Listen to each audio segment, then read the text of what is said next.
Today we're dealing with time. What is time? What is time?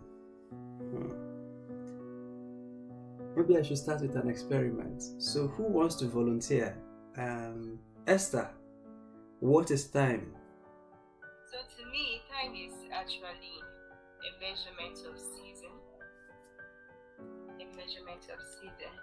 And it is what it is what has been placed to keep us in alignment as to what to do when now we have day and we have night. Also, when it's time for this to rise, when it's time for the sun to set.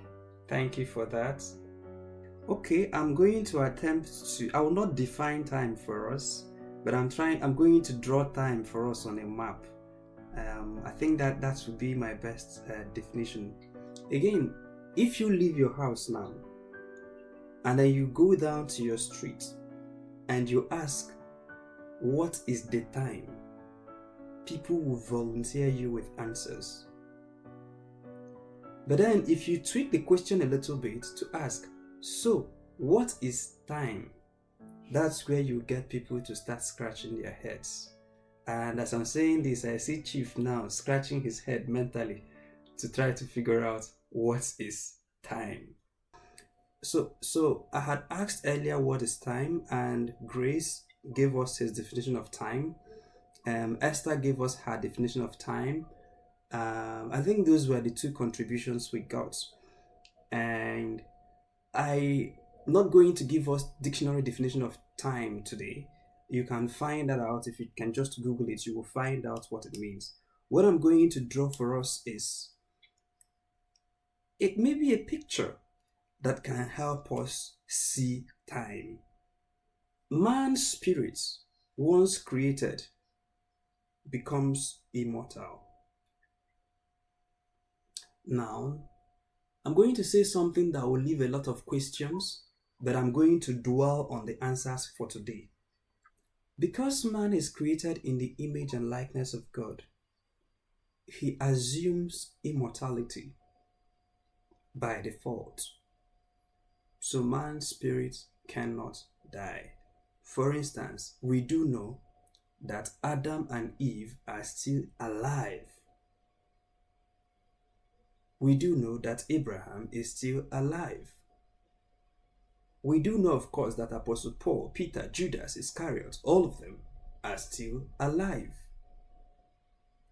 But then, this immortality that man assumes at creation functions in two realms. And those two realms are the two realms of time. You have to pardon me today. We will go into a lot of things deep, and then we'll come out on the surface. So we'll take a plunge a little bit, and then we come out on the surface, take a plunge, and then stay on the surface. So you can neatly divide time into two.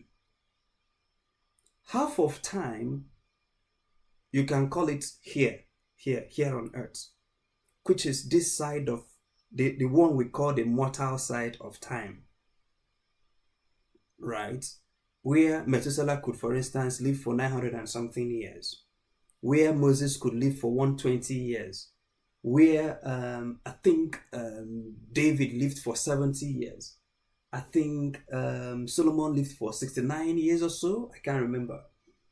Where Jesus Christ physically lived for 33 years. And where Apostle Paul, I think, died in his 50s. Where, you know them. Of course, if we leave the biblical characters, we could come where my dad, for instance, died at 49 years. Where you know your siblings, you know your loved ones, your great-grandparents. So that is the mortal side of time. So take time and divide it into two. You have the mortal side. But then you also know that there is the immortal side of time, where it starts counting and never stops.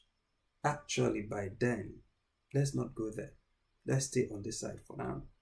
On this side of the divide, we don't know when it started. if we are to go into such analysis, what we do know that has been presented to us is that in the beginning, God, Genesis chapter 1 verse 1, in the beginning, God created the heavens and the earth. So we were not told when that beginning began. So that's why if you want to count time, you may want to start from Genesis chapter 1. We were not told when he created the heavens. Then we're not told how long it took him to create the earth. Because of course, scientists have started doing what they call carbon dating. And then carbon dating is not against the scriptures. Because there are many Bible scholars now who believe that the process of creation took a long period of time. And we're not going to go into that today. But so let's start counting from in the beginning, God. We are now told that from that in the beginning, at least the time that they started counting to now is about 6,000 years. Roughly 6,028 years. Roughly 6,028 years. Because there was 4,004 years before the coming of Jesus Christ. And then the 2,024 years after the death. So AD and BC put together, at least we are counting 6,028. But that 6,028, if you look at your screen, is not even, it's just a tiny. But then when you stretch time to its logical conclusion, you will see that 6,000 years is quite such a short percentage of time. Because time, once it starts, does not stop. Because God is an eternal being, so he cannot end. Man was created in his image and likeness and thus assumed immortality. So when Adam sinned, what happened was the mortality of his physical body. So he is not allowed to operate on time ad infinitum. He is not allowed to operate on earth infinitely. So he is allowed a small space to operate. And then after that small space, he transcends to another space where he operates infinitely. Now, Bible has told us that there are two spaces, heaven or hell. And we're not going to go into all of those today. But we're saying that in this line of a continuous unending progression, that Nekandadi is now giving just a small fraction. And can you guys see my second screen where you see something like Chima Christian? And that space within this infinite amount of time, that Chima is giving just a small space to play on the mortal side of time, and then another space unending to play on the immortal side of time. So when we ask what is time, we are limiting our definition to the mortal side of time. So if you can, time thus therefore becomes that limited amount of time granted to you to make transactions on this side of eternity. That there was 6,000 years before. We don't know how many years that will be after, before this earth is rolled up. It may be tomorrow, it may be the next 6,000 years. But then after we have played our little space, now that little can be 120. That little can be 969. That little can be 70. That little can be 80. That little can be 25. It can be, we've seen people die at 20. We've seen Jesus at 33. We saw David at 70. We don't know for sure, but that space that we are allowed to exert ourselves on this side of mortality, that is what is called time. 2 Timothy chapter 4, verse 5. By the way, 2 Timothy is the letter of a dying man. You will eventually see that the man wrote the letter towards the end of his time. But you, be watchful in all things, endure afflictions, do the work of an evangelist, fulfill your ministry.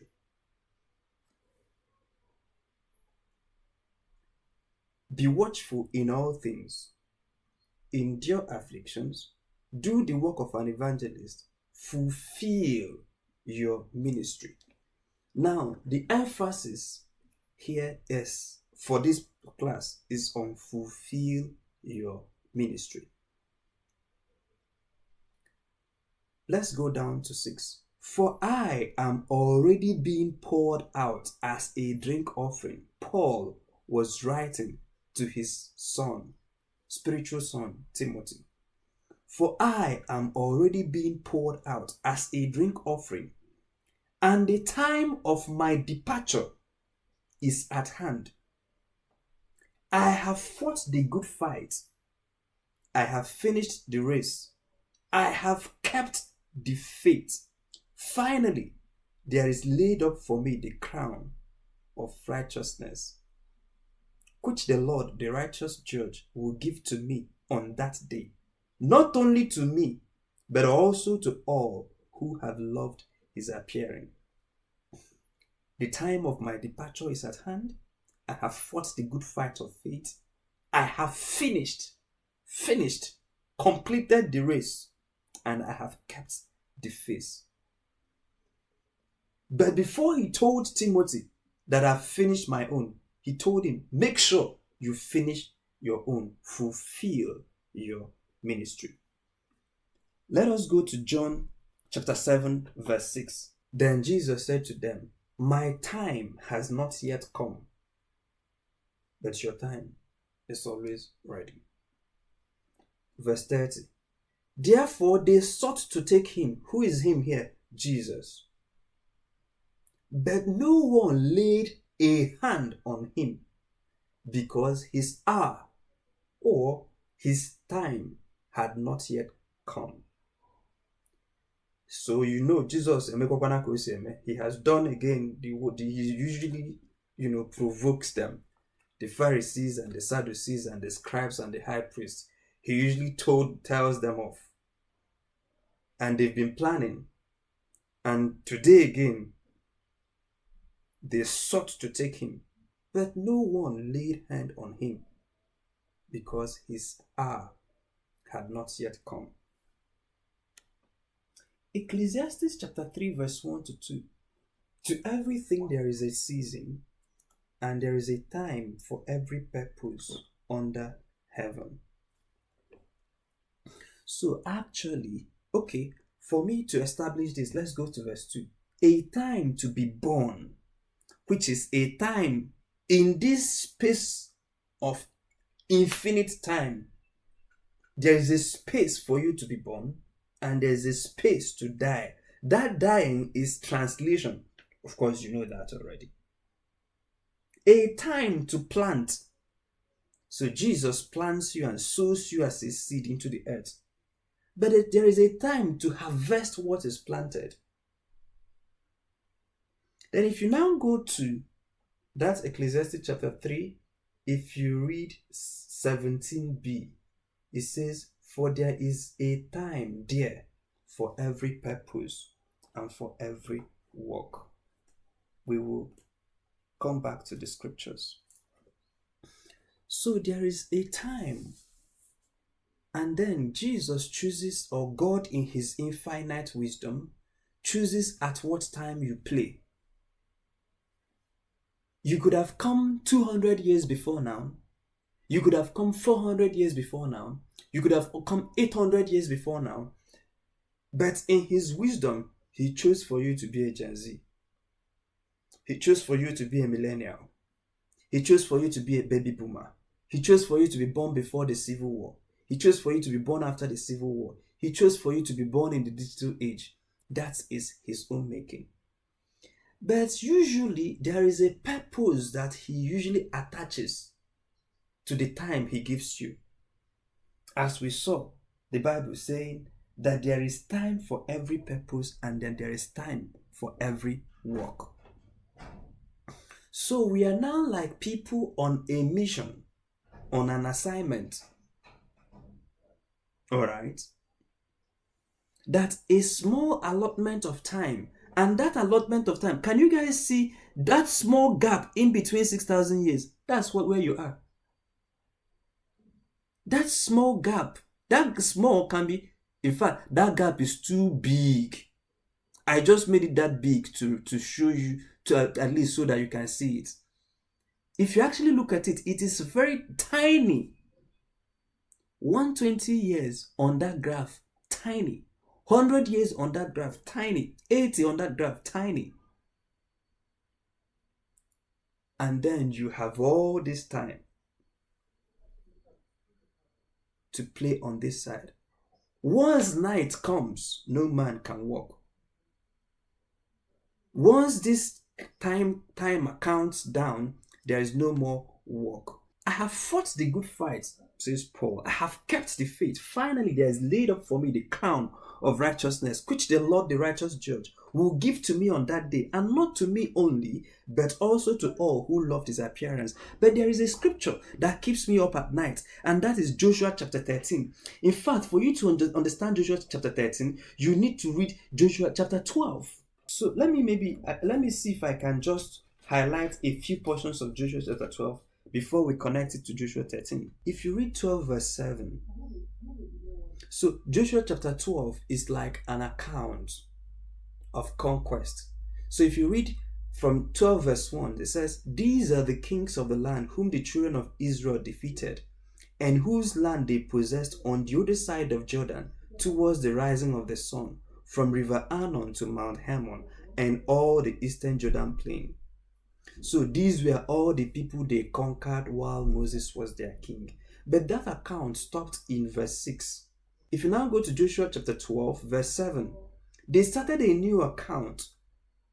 It says, "And these are the kings of the country, which Joshua and the children of Israel conquered on this side of the Jordan, on the west, from Baal-Gad in the valley of Lebanon, as far as Mount Halak, and the ascent to Seir, which Joshua gave to the tribes of Israel as a possession according to their divisions, in the mountain country, in the lowlands, in the Jordan plain, in the slopes, in the wilderness, and in the south, the Hittites, the Amorites, the Canaanites, the Perizzites, the Hivites, the Jebusites, the king of Jericho, 1, the king of Ai, which is beside Bethel, 1, the king of Jerusalem, 1, the king of Hebron, 1, the king of Jarmuth, 1, the king of Lachish, 1, the king of Eglon, 1, the king of Gezer, 1, the king of Debir, 1, the king of Gedar, 1, the king of Homra, 1, the king of Arad, 1, the king of Libnah, the king of Adullam, the king of Madaka, the king of Bethel, the king of Tapua, the king of Hefer, the king of Aphek, the king of Lasharon, the king of Madon, the king of Hazor, the king of Simron Meron, the king of Ashaph, the king of Tanakh,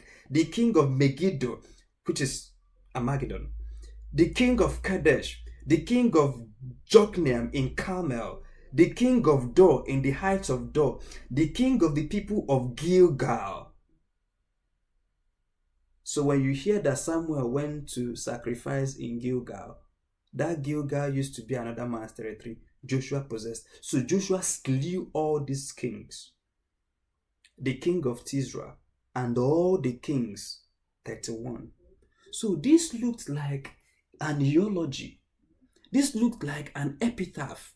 This looks like, what they usually do when they are burying a great man. Someone who killed 31 kings. Won 31 battles.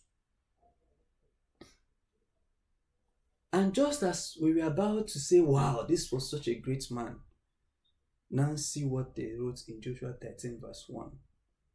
Now Joshua was old, advanced in years, and the Lord said to him, "You are old, advanced in years, and there remains very much land yet to be possessed."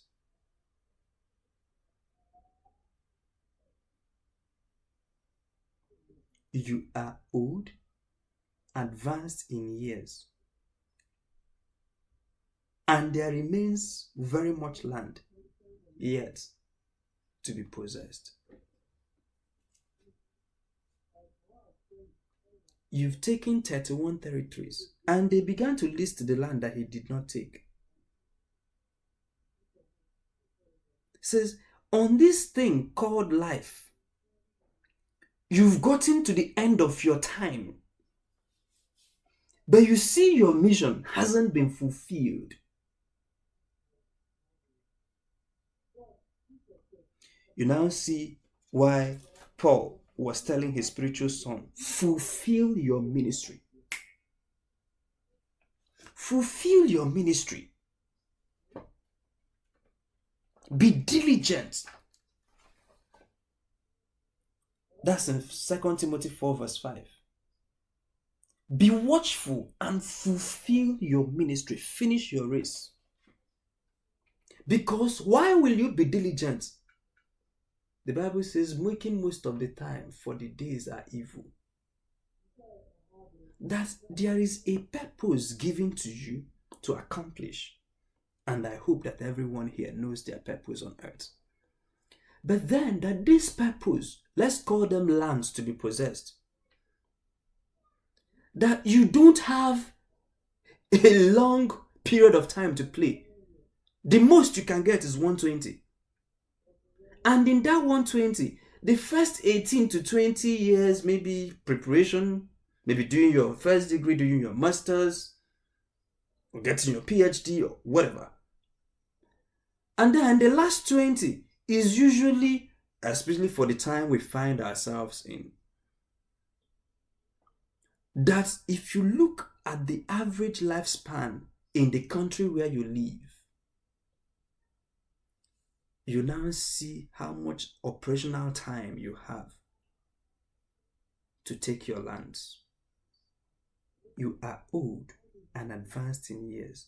This was God telling a man that took 31 territories. So after you've taken all these territories, killed all these kings, but you are old, you are running out of time, and there remains much land yet to be possessed. You now see why people waste time. They don't have an appreciation of the scope of the assignment. Anytime you see how big your assignment is, time becomes an essential commodity.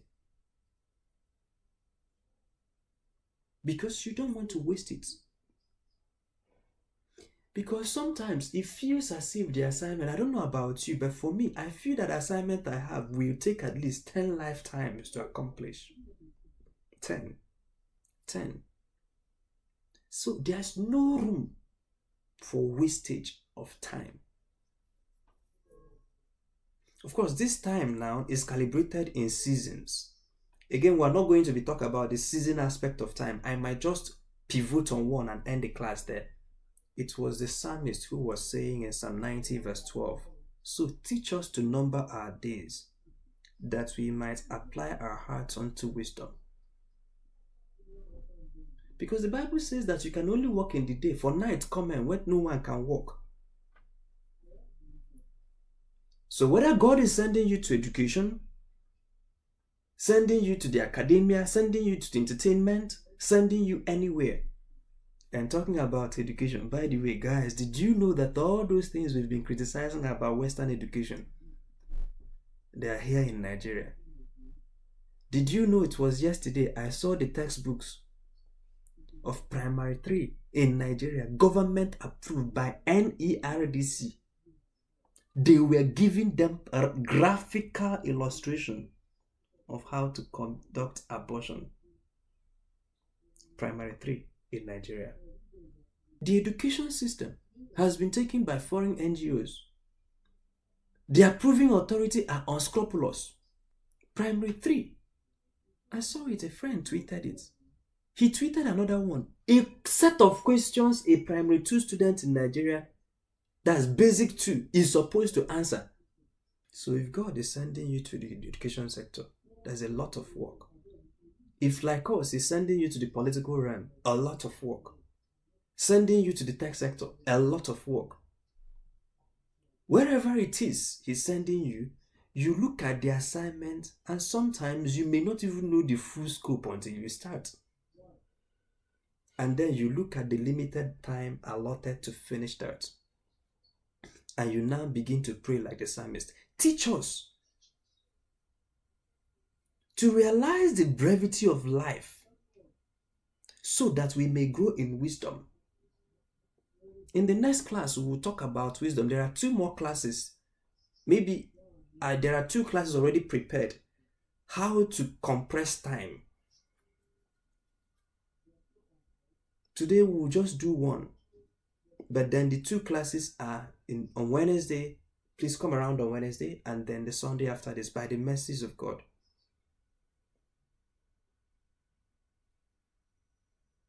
What it is it that the Lord sent you to do? And how long do you have to prepare, to do it, to take your territories? Because you could finish like Paul. By the way, have you guys noticed? Oh my God. The day I studied Paul's itinerary, I wept for my generation. Maybe one of the days, take an atlas or take the atlas of the Bible times, not now, and study how Paul traveled. So when you're reading Acts of the Apostles and say he went from Lyconium to Lystra to this, from Derbe, just try to Google the distance and try to find out how he traveled. Sometimes they will stay on the body of water for 6 months to preach the gospel. Sometimes he will come to a territory, stay for 6 weeks and move to the next. Sometimes he will send his advanced team and be preaching all the communities along the coast before he gets to the next major city. So you saw him, he was running like a man that something was pursuing, or that was pursuing something.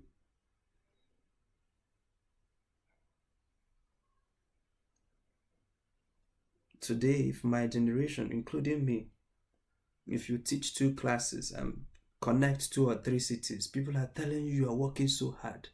If you see how these men worked,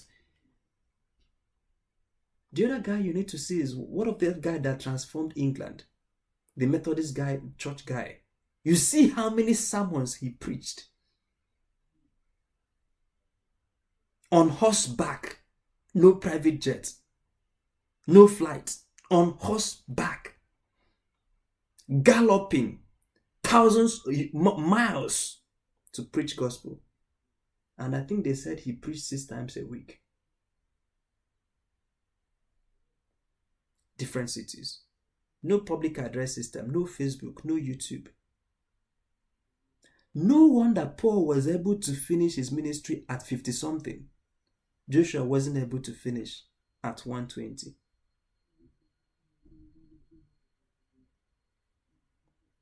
No wonder Jesus was able to finish at 33. Because at 33, people here will say, oh, he died untimely death. What do you mean untimely? The man has finished his mission.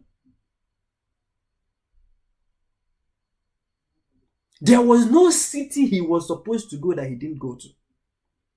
Not one person he was supposed to heal that he did not heal. Not one place that he was supposed to preach that he did not preach. Not one. There was no single punishment he was supposed to receive that he did not receive. It was him who says, it is finished. Everything written about him, concerning him, was completed. Not one. And today, we're asking, what is time? How do you spend your day? How do you spend your week? How do you spend your year? How did you spend this year? It's October. What and what did you accomplish? Out of that, your goals. Not your private personal stuff, which could be big, good. But I mean, your God-given assignment. How are you getting close to it or doing it? Let me pivot to talk about times and seasons. I will just talk about one season, and then we'll close the class today.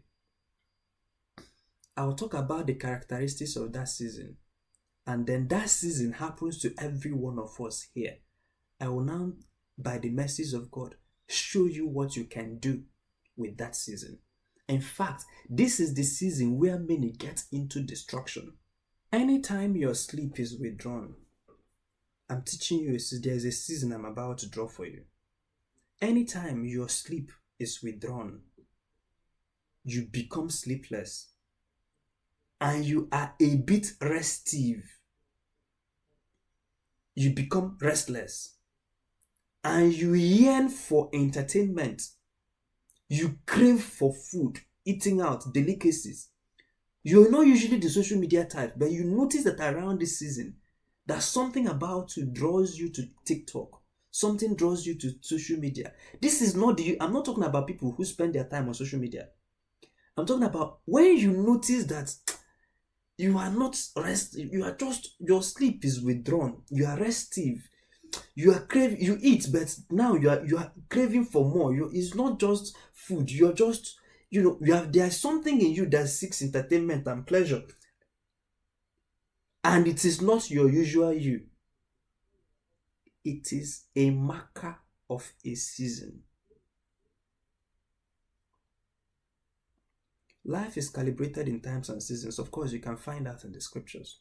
That is a season.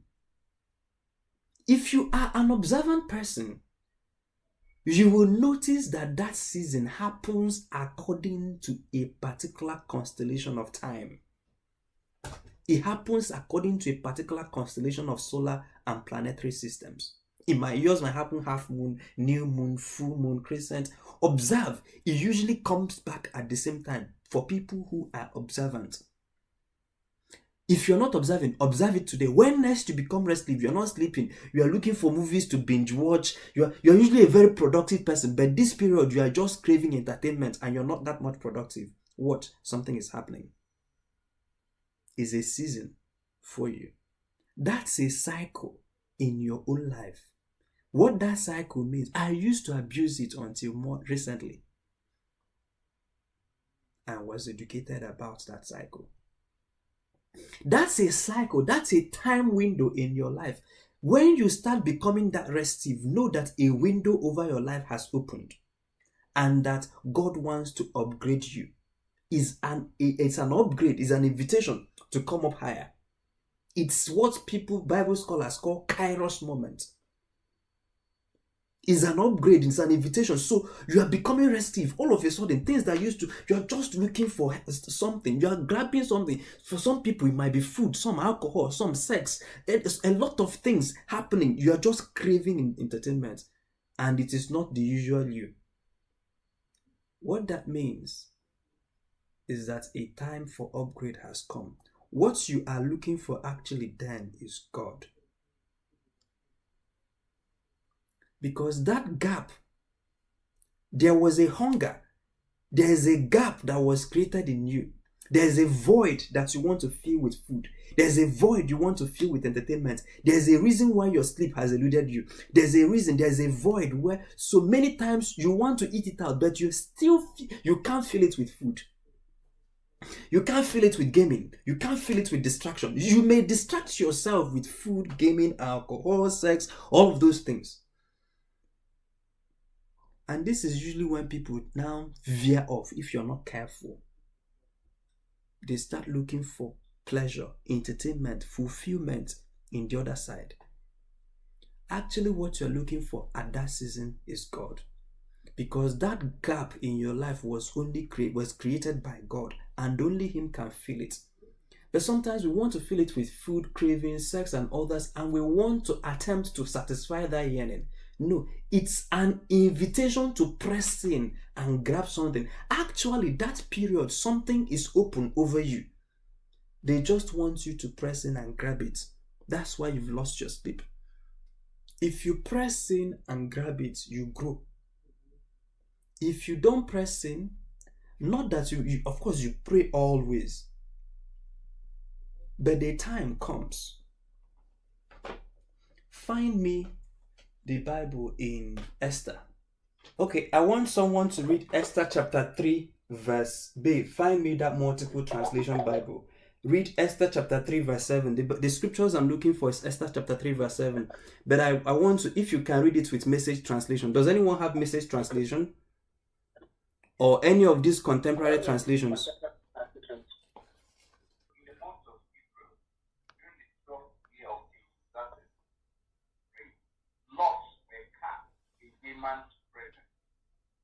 Laws were called Purim, determine the best date and month to take action.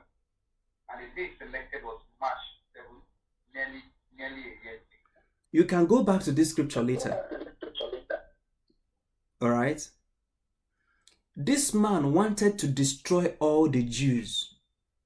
But he went and consulted mediums to know the best date to do it.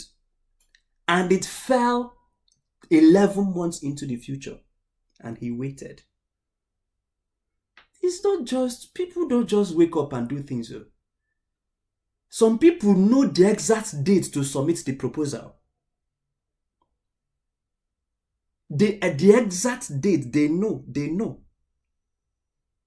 Because this is, you also see it in the time of that people, these are people who know times and seasons. So he can't even carry out his enterprise until the time agrees with it. A man plotting to kill. You will see where the Bible says he restrained himself. Although he was angry, he wants to do this.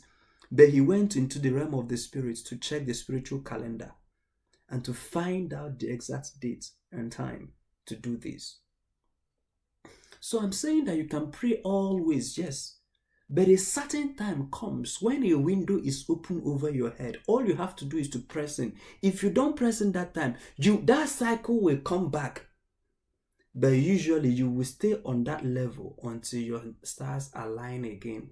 So when next you sense that there is this restiveness in you, there is this craving in you, and you check again, be sensitive in the spirit that time.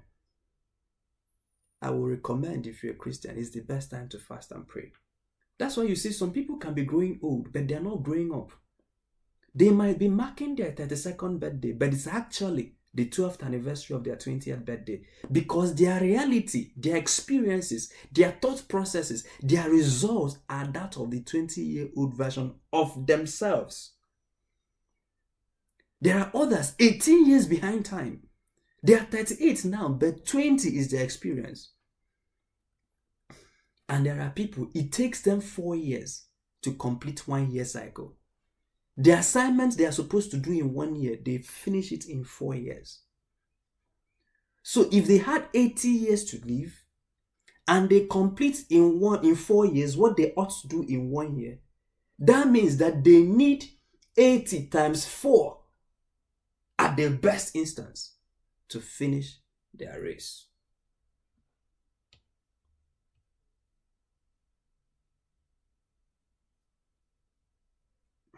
I keep telling people around me that I'm 7 years behind time.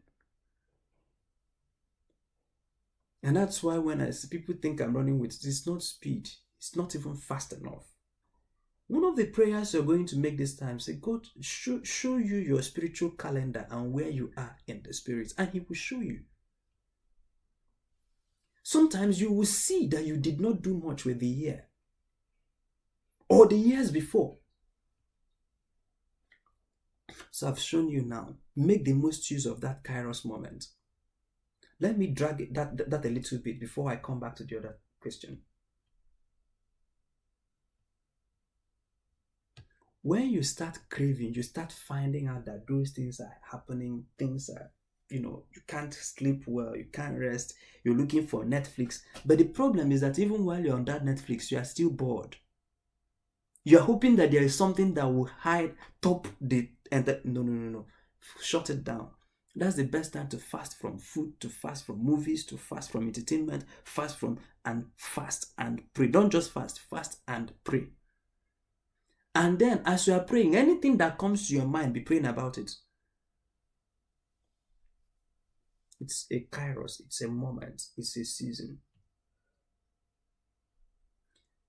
Now, how do we deal with issue of time? This is where we will close the class today. Sometimes you will see that you did not do much with the year or the years before. How to stop this? How to make the most use of time? One of them is what we'll discuss today, and we will lump up the other two in two subsequent classes by the mercies of God, because this is quite a long drive. The first I'll recommend is to make yourself unstoppable. Make yourself unstoppable. How? So when you have a plan, and usually you know where to get plans, you go to the mountain top. So like Martin Luther King, I've been to the mountain top. Moses, he was to the mountain top. Jesus will not even do anything until he sees his Father do. So you must go to the mountain top, usually in the place of prayer, fasting, meditation, and then you receive a vision, you receive a goal, you receive a plan, you receive something, you receive a nudge in your spirit. Once you receive that, the next thing to do is to ask, when am I supposed to do this? So because every assignment, as we saw from the scriptures, is calibrated in time. So this thing God showed you, there are some times God can show you 20 years from now and you can think it's now. And you start running until you find out that this is 20 years from now. There are other times it will tell you things today that is for the next week. There are other times it will tell you something now that is for now. So it's not enough to have a vision, to have a dream. You need to know when. What part of this dream should be executed when? Because you don't want to be before time and you don't want to be behind time. You want to be on time. If you ever find out that time, then execute the project, the program, the vision at that time, whether or not the resources are there. Because somehow, if you are close to God and you receive your vision from God, if you stay close enough, you will receive when you're supposed to do it. You will know intuitively, know what you are supposed to be doing part time. And many people, even those who are not so close to God, they know what they are supposed to know part time. Assuming you don't hear God, which I don't believe that any Christian should. Every child of God should hear God. But assuming that you have not sharpened your own, one of the questions to ask is, if there is no financial limitation, if there is no limitation, what should I be doing at this time? If I have all the money in the world, if I have had all the degrees, if I had all the connections, if I had everything, if there was no opposition, what should I be doing? That question you answer is the thing you're supposed to be doing at that time. So what do? You get going without resources. Yes. Exert yourself. Impose your will on the situation. I will tell you why this is. Impose your will on the situation. It might mean a lot of discomfort. But this discomfort, my dear brothers, living on the edge is 1,000,000 times better than wasting your time. You actually find out that people cannot waste time. They waste their lives. Because your life has been apportioned. Some of us 80, some 90, some less than that, some more than that. And out of all these, there is one that is day. There is the day, there is the evening and night. But you now know the productive years of your life. Do you know that elections happen every 4 years? In a perfect democracy, or not perfect, at least in where they respect their seasons. 4 years. So some of us may just experience just 20 elections in our lifetimes. 20 times 4 is 80 years. Some of us here have 30 left, have 15 left, 18, 16, 14. If you live in places like the UK where they change their prime ministers every 2 months, no wahala. If you're in a country that once an election is done, it's 8 years, then elections should be a serious business. If you don't fight, that government will waste 4 years of your life. waste 8 years. Of course, there is a way to recover time. I think we will do that in the third class. But I'm telling you that discomfort is 10 times better than wasted time. So as you're moving, you now start asking. Now, you don't have the resources, but you know this is what you're supposed to be doing now. Start doing it without help, yes. Without members, yes. Without knowing what you're doing, yes. Without the supports, yes. But as you are now exacting yourself, you now start asking, why am I not getting results? Why don't I have the money I need? Why are people not volunteering? Why are people not donating? There must be something I don't know. There must be something I'm not doing. But you're doing something already. But you're not asking, while you are doing that, you're not asking, there must be something I'm not doing right. There's something I don't know. That restiveness in trying to exert yourself to achieve the result is what causes growth to happen.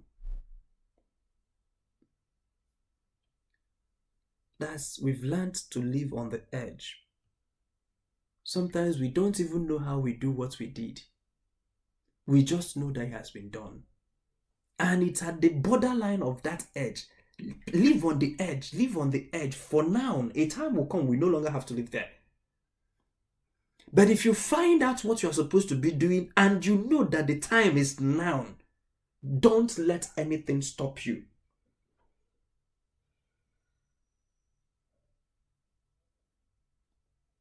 I feel like sharing personal testimonies, but let's leave it. Let's keep digging. Let's keep digging. Maybe I should share one. Maybe because you have not seen the urgency. Assuming God tells you to start a school project or start a project for primary health care centers, and you are waiting for when you will have money. By the time you are supposed to do the assignment, to the time you will eventually have money, 50, 30, 80, 100, 150 women have died. So you mean they should keep dying until you have money?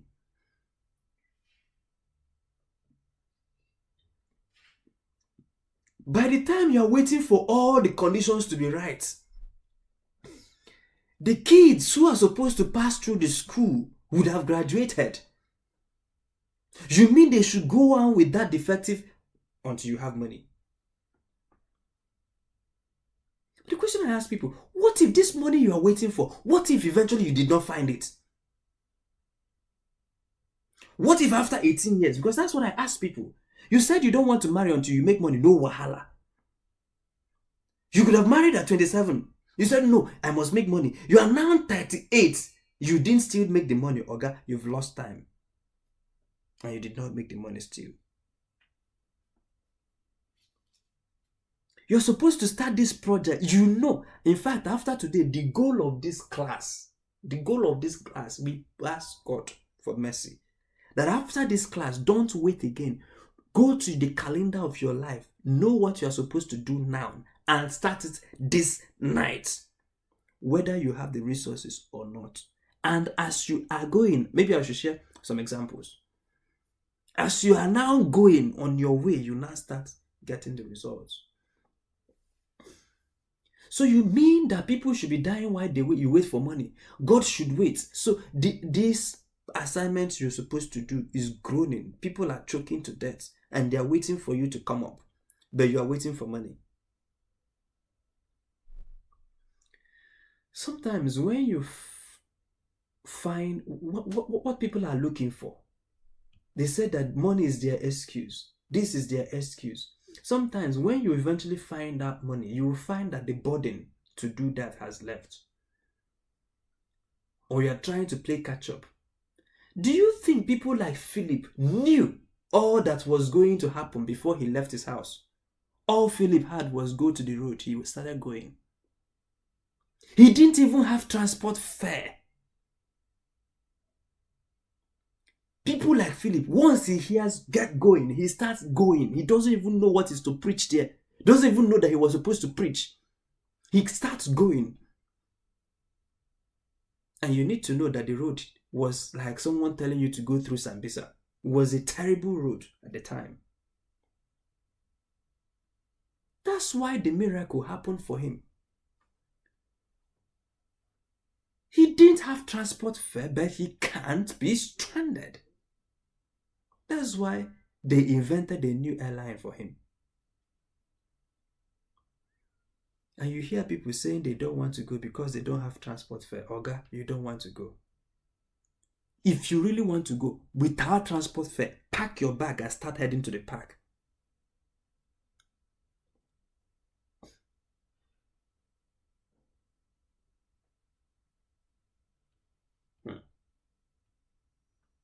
Refuse to be stopped. Refuse to be stopped. Sometimes what the devil comes to do is two things: to either move you away from your God-given goal or to delay it. Either to move you away for you to start pushing something else, pursuing something else rather, or to delay it. So all those dreams you had, all those things you used to plan, I will do this, I will do this, I will do it. When I grow up, I will do this. You have grown up, sir. All those things you said, when I grow up, you have grown up. All those dreams, revive them tonight. Find out their prophetic calendar and align yourself with that calendar. Start working on them. The problem is that if you don't pursue them, it carries an ever-increasing difficulty. I'll say it again. If you don't pursue an assignment in its season, it carries an ever-increasing difficulty. Imagine if you don't learn how to read and write in your nursery school, primary school becomes much difficult. If you don't learn it to read, write in primary school, what are you doing in the secondary school? If you don't get it still, nursery, primary, secondary, you didn't get it. Is it now that you're in your university that you will learn A is for apple? So anytime you see people abandon their vision, check. It is the issue of timing. They didn't do what they were supposed to do when they were supposed to do it. And the more they delayed, the more the assignment became out of reach. Refuse to be stopped. Don't settle. Do it crying. Do it bleeding. Do it sick. Do it deflated. Do it on half energy. Do it. Because if you don't take time to make the most out of time, you will become stuck in time. This is a good quote. If it's my spiritual father, I say clap. If you don't take time to make the most out of time, you would become stuck in time. A graphic illustration is a trailer or a motorcycle or a motor car that fell into a ditch, like poto poto in Nigerian parlance. Although the guy is rolling his tires, he's pedaling the car. The tires are rolling at even a great speed. The engine is working, he's burning fuel. The tire is even wearing out, but there's no movement. Because sometimes a loop can be created in the life of a person. What is a loop? A loop is a negative experience. Not a negative. It can be a positive, can be... In fact, anytime you engage in any activity, a loop is created. In fact, many of the times we engage in loops. Oh my God, why are these opening now? Okay, as they open, I'll keep dealing with them until we come to an end of the class. So if you ever do anything at all in your life, it creates a cycle. So that's why you know how to do certain things. If you learn how to cook egusi soup, a loop for egusi soup is created in your life. You find out that the next time you cook egusi soup, if you cook it long enough, you may not even have to think to cook. If you know how to type, that's why people who can type, that time they had typewriters, people can type. There are people today, they can't type on their laptops. They must look at the keypad. There are others, they're looking at the screen because a loop has been created. So a loop is a cycle that helps you to make your work easier because your brain don't want to start learning new things every day. So anything you learn, it creates a loop to repeat that thing until you force it to break that loop. So some people are in a negative experience. So someone broke their hearts and it creates a cycle of, and they can repeat that negative experience, repeat it. This is even why many people don't pray. This is why many people go to church. They dance, but they don't have faith. Because having faith is difficult. Because they trusted God for something that did not happen.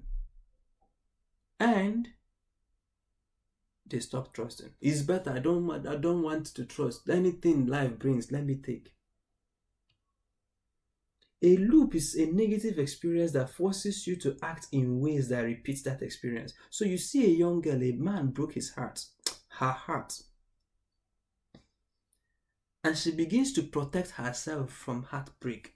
But the way she's protecting herself is to shield herself from being loved and to limit the kind of love she gives. And because of that thing, she now begins to create. Now the next person comes, maybe trustworthy, may not be. But now, because of the past hurt, she's acting in ways that will recreate that hurt again.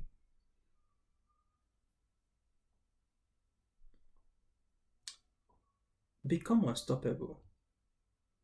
Audit your week, audit your years. The minimum Jesus expects from us is 30%. That every year you must do 30% of what you ought to do that year. And if I complete the pending 2 missions I have this year, if I can complete the 32 school project and the public institution project, I would have done 30% with my year. The minimum he expects is that you do 30% of all he asks you to do within the year. But guess what? You're a human being. You will have typhoid. Your parents will be sick. Your children will be sick. NEPA will cut your lights. They will delay your flights. You will not even have money. The person you work for did not pay. The payment you're expecting, the contract did not fall through. Oga, no excuse. Do it crying, but just do it. Maybe I should share this experience. Or should I find a scriptural experience to share? Should I find a scriptural experience? I wanted to talk about fasting. Are there married people on the team, on the call? Check if they're out. Talk about it quickly before I go. Beautiful. Okay, I'll not talk about it today. I'll continue. Refuse to be stopped. Refuse to be stopped. Don't let anything kill your time. Anything that attempts, that pokes its hand into your time is taking your life. You have 80, you have 60, you have 70, you have 55. Some may not get to that. I actually calculated it. How many more dry seasons will you experience before you die? And by the way, it's not guaranteed though. We're talking about best case scenario. How many more elections will you experience, assuming Nigeria keeps doing elections in 4 years? How many more? I realized that by 2027, I'll be what? Calculate. Is it 34? Yes. So if you don't do something in 2027, the next time you are 39. So from youth, I am now entering into near 40. If you miss that election, you think Tinubu wanted to become president at an old age? Do you think Buhari wanted to become president at an old age? Did you guys know that Tinubu attempted to be the Senate president either in 91 or 92? It was because of Abiola's presidency that they asked him to step down to become. That's when you see Senator Bola Tinubu. He ran for Senate president, but he was stopped. And from 1991, he began to plot the graph. See how long. Some of the assignments God is sending you to, some of them have steep learning curve. Very steep. That's why he's taking it. Yes, he may anoint David at 17, but he's not going to be a king until 30. And if you're a king, you have just 40 years to do the king. And it took him 40 years to take all those territories. Did you know that it was David that took Jerusalem and all the other territories? Become unstoppable. Don't let money stop you. Don't let sickness stop you. Don't let a negative comment stop you. Don't let the lack of help stop. Whatever it is God says to you now, and you know He's supposed to, whatever audits your lives, whatever it is you're supposed to do now, do it now. Do it. Something is still in my heart, and maybe it's for somebody here. Let me give this secret. I will not define it, but just as I'm saying it, if it is for you, it will come. There's a gap in a man's life that can only be satisfied by God, because the end of every appetite is God. I say this again, this time more carefully. There is a gap deliberately created in a man's life that can only be satisfied by God. You can't fill it with sex. You can't fill it with alcohol. You can't fill it with Netflix. You can't fill it with social media. You can't fill it with TikTok. You can't fill it with pornography. The end of every appetite is God. If you try to satisfy a God, why do you think people go to clubs? They're looking for God. There is a state of mind they want to be in. There's a feeling they want to have.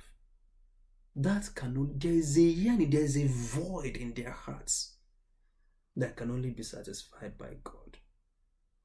Money can't give it. That's why more of money can't give you that. When people get to the end of money, they'll find out. When people get to the end of sex, they find out.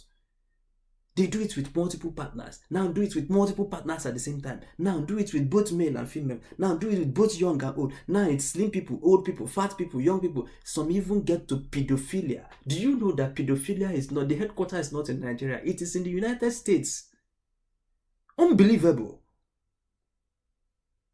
Oh, you think it's not in Nigeria? No, the headquarters of pedophilia is not here.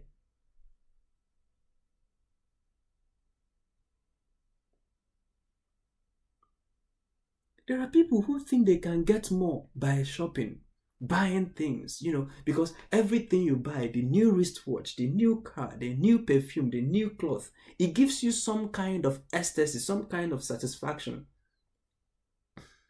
But you see, it's God that you're looking for, and you think you can find Him in the shopping mall. Good luck. People who are looking for God in the shopping mall, go and see their closets, and you will know that they are sick. You will see, when you look at their closet, you will now know that this is no longer healthy. If you see, you will know that this is no longer healthy. There are politicians, I go to their houses. Oh my God.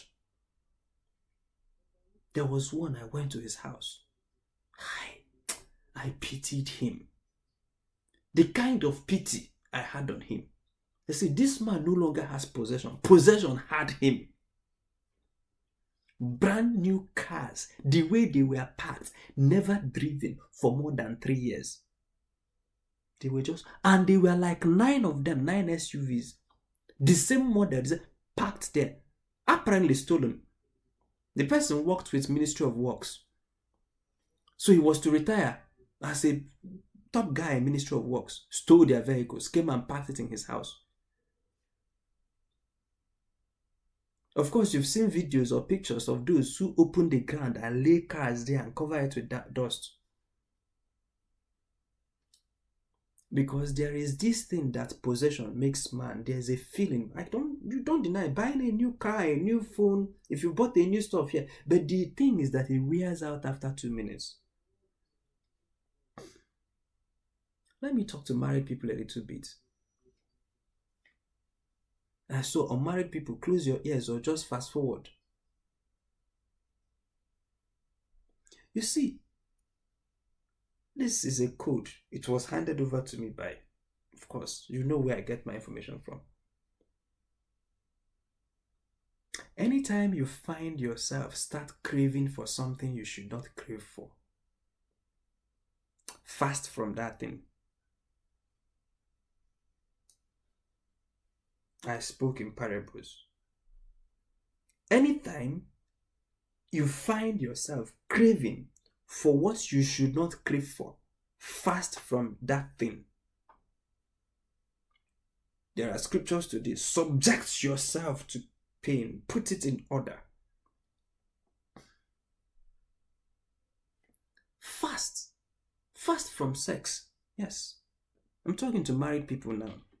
Unmarried people who are having sex, of course, they know that that's not recommended by the Bible. So I'm not assuming that any unmarried person here. But in case you get married and you begin to find that your eyes is now looking at other women, that you're getting attracted to other people's husband, declare a fast, of course, with the consent of your partner. Because the terrible thing, and this I have studied, is that if this starts happening, sometimes let's get a little bit, deeper than the usual class. And this will benefit you guys that are not married yet. You will find out that your partner is no longer causing some kind of butterfly in your stomach. Maybe because of proximity, maybe because of, I can't explain it. This is not a class. Because this is just a one-off. And then you begin to find out that although you see your partner's nakedness, you are not aroused. But you see another person's handkerchief, just handkerchief, and all the hairs in your body standing up, you need a fast. Call your wife quickly and organize. Say, let's fast from sex for 2 weeks. I can tell you, by the time you get to the 10th day, just a perfume you will hear from afar, so your body will now begin to receive back godly signals. If you find yourself attracted to someone that is not your spouse, fast from your sex. Fast. Both of you agree. Do 10 days. Do 30 days. Of course, within a controlled environment. That person that used to, your spouse that you saw, nothing happened. Once you declare fasting, by the 11th day, just you saw where she spread her handkerchief, not anything, handkerchief, you will begin to receive back signal. So anytime something wants to put you in a trap, reverse engineer the process and fast from that thing. Anytime you see yourself getting drawn into social media, declare a fast. Block out all your accounts, delete them from your phones. Of course, write down the password somewhere and delete all of them from your phone. Then after 2 or 3 weeks, install them back. If you find yourself going into TikTok, delete it and install back after, when you have regained control.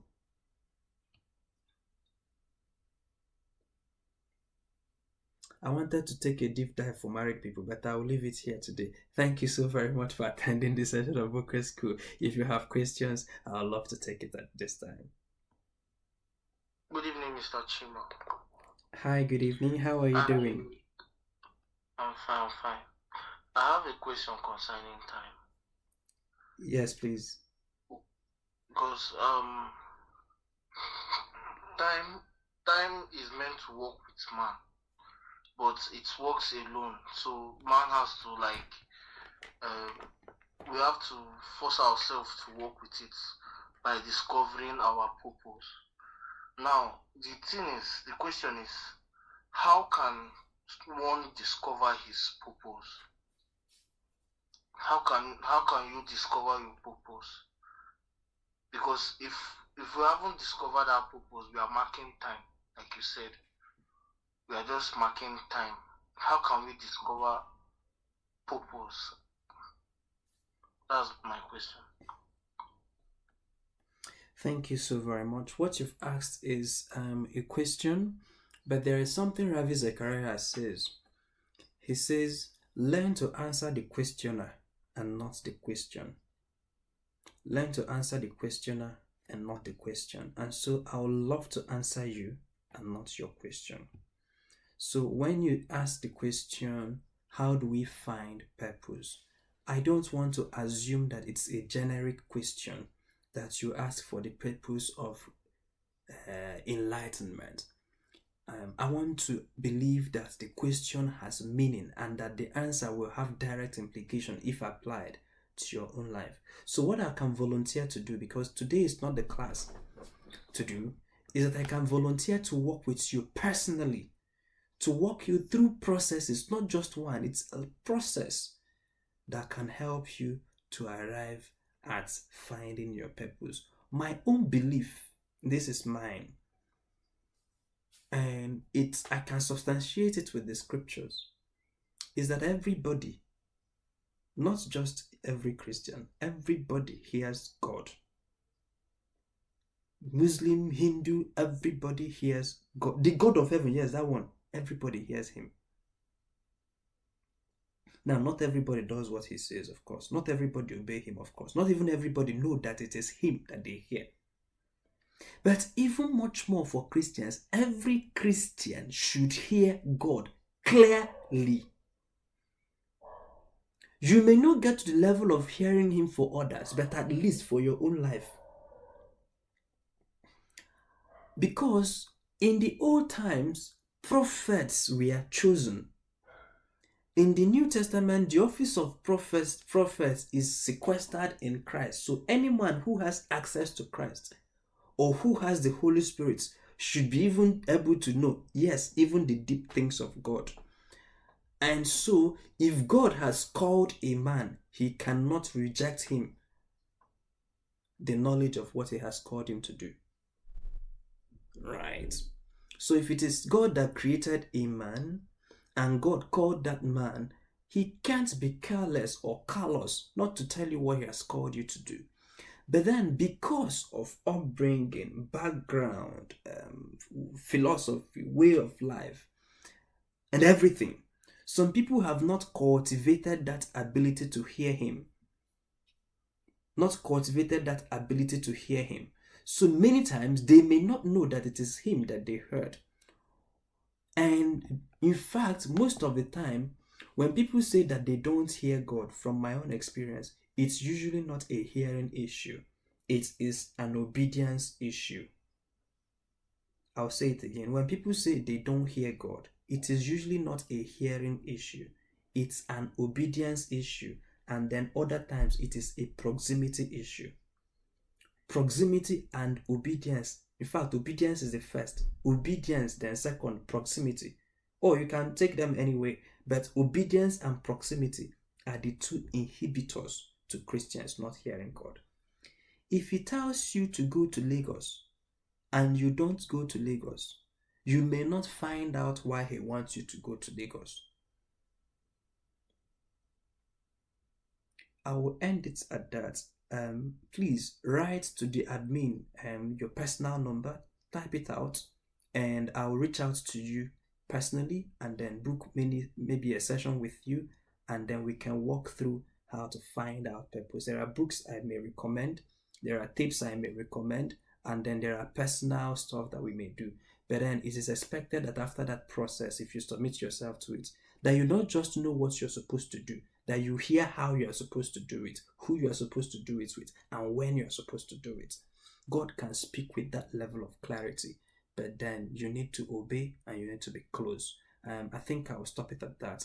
If you reach out, there are people around me and myself that will be willing to help you. Is that all right? But it's my pleasure to have delivered this. I think this is our 54th or 56th. This is the 54th session of Boqer School of Government. And it's been my pleasure that you were here. Life is calibrated in times and seasons. Our lives are measured in time. And for every purpose of God, there is a time appointed for it. But usually, when that purpose is appointed and a time is appointed for that purpose, Satan will be doing strong head. Around you, things around you may not agree with that assignment. Things may set up to frustrate that assignment, or to derail that assignment, or to limit that assignment. But the goal of this class is to get us to understand that we have such a short time and such a huge assignment. And that if you keep those scriptures before you that we read, that you don't want to get old and be told that there remain a lot of things yet for you to do. And that the psalmist prayed a prayer to say, teach me the brevity of my life so that I can apply my heart unto wisdom. My prayer for us today is that everything God has sent us to do, that we do it in time. That we do it in time and that we become unstoppable. Thank you so very much. My name is Chima Christian. Africa's morning is at hand. Please, if you have not done so already, I wanted to ask, please admin, see if you can send them our account details so that people here can support the work we do. It costs quite a lot to teach these classes. It costs a lot to have the video recordings, record it. It costs a lot to teach these classes. In fact, I was telling one of my friends the other day, I say, if you see what it costs for me to teach the classes while I'm on transit. So because the laptop, the cameras and the lights are so fragile, and they've told us to buy this, I don't know what they call the bag, but it's quite pricey, so that we can travel with the cameras without being afraid that it will damage. So anytime I'm traveling with the cameras, I have to lap it. So if I'm on the road 4 hours, I have to lap it 4 hours. But then anytime I'm traveling for a long distance, I'm not able to travel with it because the boot of the vehicle or the aircraft might damage it until we're able to find protective casing for those gears. But to travel with those large luggages so that I'm able to teach the class from anywhere I am, and then to sometimes choose to travel and get back to base so that I can teach, it costs a lot. And we are doing projects. Of course, we shared with you that we are doing 2 projects, 32 school projects. And then the 32 school project is to bring Bible-based civic education to our nursery, primary, and secondary schools. We have chosen 32 schools to visit for a pilot phase. So we are doing 3 things in those schools. First, we are doing a one-off seminar-like presentation to the students, right? And then we are also doing a one-off seminar-like presentation to the teachers. But then we are also setting up civic clubs in those schools. And the schools that have civic clubs, we strengthen what they are doing. And then we'll keep monitoring those civic clubs to bring back Bible-based civics to our schools. Take an example of a developer. I've given this example before. A multimillionaire developer, what are you telling him? He can bend government systems to buy lands and build indiscriminately. No recourse to the zoning law of the state, nothing. They just buy and build anywhere they like. If you get, now they are multi-billionaires and they make money off bending government system. Government makes a law. They go to local government, give the person there 200 or 300,000. They get the approval. They build anywhere, houses everywhere. The city is not planned. If you get that future developer in nursery school and distill it into his ear, while you must always build at government designated areas, or why you must build according to the zoning laws of the land. If he gets the advantage at that early age, if he makes multi-billions in his future, he will build according to zoning laws. That's why we're going back to, yes, we're doing a lot of things to correct the adult minds, but look, we have to capture the minds of the young people first, to get them to participate in civic activities, to get them interested in developing themselves for their societies, not just for personal success, but for the collective communal success. That's why we're going there. And that project costs in the millions. In fact, we've done the thing, we've seen that despite all our best effort to cut costs, we're going to be spending close to 3.5 to 3.6 million. The best way we can save costs. And that money has to be spent between now and the 3rd week of November to carry out that project. We're also designing projects around taking Boqer School to our public offices to remind public servants who created public service, really. Who created public service and why did he create public service? And what is a public servant supposed to be doing? Those are some of the trainings we are taking to public institutions, and we're hoping to start them this year, God willing, if not next year. But then, because Boqer School is an ongoing, apart from the periodic teachings we do here, we're now producing videos, we're hiring videographers, buying laptops, buying gadgets to keep producing content and reel, to keep social media engagement and all of those things. Please, if you can, make a commitment, even if it is 10,000, 20,000, 30,000, 50,000, 100,000, €50, €20, to be sending periodically, because every now and then we are looking for money, begging for money. It may detract from the message. I want to really focus on the message that God has given us, and then but then make a commitment. You that have seen that this thing is valuable to the marketplace, make a commitment to invite many people, share it, draw people's attention to it, but then also make a financial commitment periodically. Even if it is monthly, you are sending 1K monthly. Every month you are sending 20K to that account. It will help that we have a large pool of resources to pay the staff and the volunteers, do all we can, and then keep running these classes and the many projects we are running. So I will implore you to partner with us. Become a recurrent partner. Support what we are doing. Or you can also do one-off donation to all the projects we are doing. Any one of them that you like. And in so doing, may God bless each and every one of us. I believe that sincerely that Africa's morning is at hand. Our job now is to raise the citizens and the leaders that will bring that morning we always want to bear. Thank you so very much for attending this class. I'll look forward to seeing you on Wednesday by 9 p.m. God willing. On Wednesday, we're going to be dealing with wisdom, and then we're going to be dealing with the wisdom for time. So if you enjoy this class, come back Wednesday. It's a series, a 3-part series.